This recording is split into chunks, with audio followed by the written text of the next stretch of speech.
How would you like to increase your profits from Forex as easily as watching TV? The problem with trading is there's too much to think about, and in a very short space of time. And by the time you've thought about it, you've either taken a bad trade or you've missed your opportunity. How familiar does that sound? Well, over the next few minutes, I'm going to show you and tell you about something I've discovered that will make it so you can identify good and bad trading opportunities instantly, replacing that anxiety with confidence.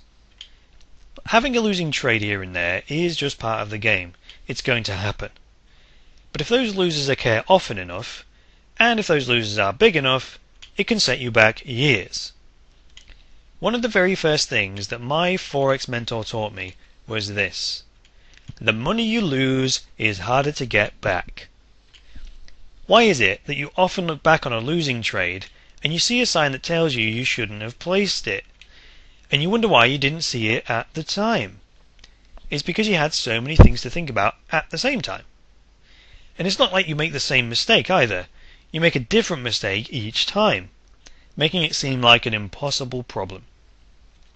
So you lose money. Or you make money, but you give too much of it back on the losing trades.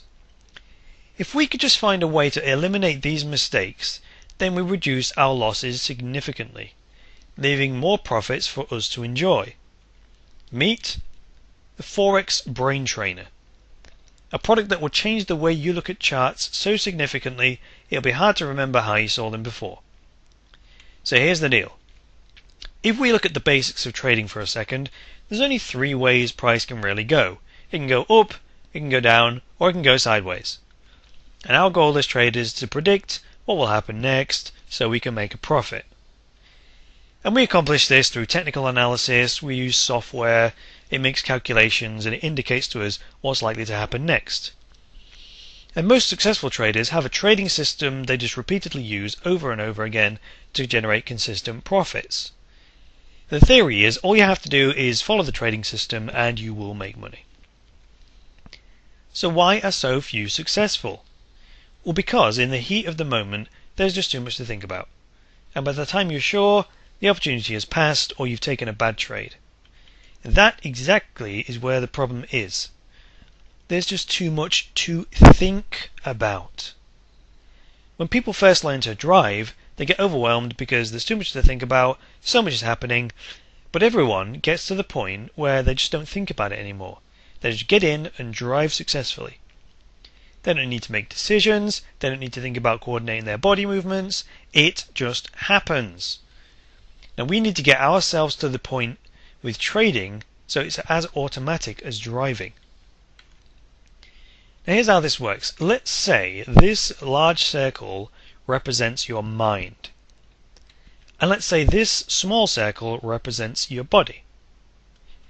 We'll run a line right across the center of the mind to separate the conscious mind from the subconscious mind. Now most people think the conscious mind controls their body, when it doesn't. Our body functions from breathing to heartbeat right through to our actions and behaviors are all controlled by our subconscious mind. If we want to do something simple like walk from one end of the room to the other, you don't have to consciously think about it. You don't have to think about controlling each muscle, how much power is required to lift your leg up and push it forward and place it on the floor. You don't have to calculate the weight distribution so you stay balanced. You just consciously have the intention, you write the command on your conscious mind, and your subconscious mind picks it up and then carries it out. And it's our actions that determine our results, such as whether we reach the other end of the room or not. Now I said the conscious mind gathers information, and it gathers this information from our senses. So we look at a chart and we see a pattern on the screen which goes into our conscious mind. Now if we have only a vague idea about what a bad trade and a good trade looks like, we'll have confusion about what to do. And that's because we're trying to work it out consciously by thinking.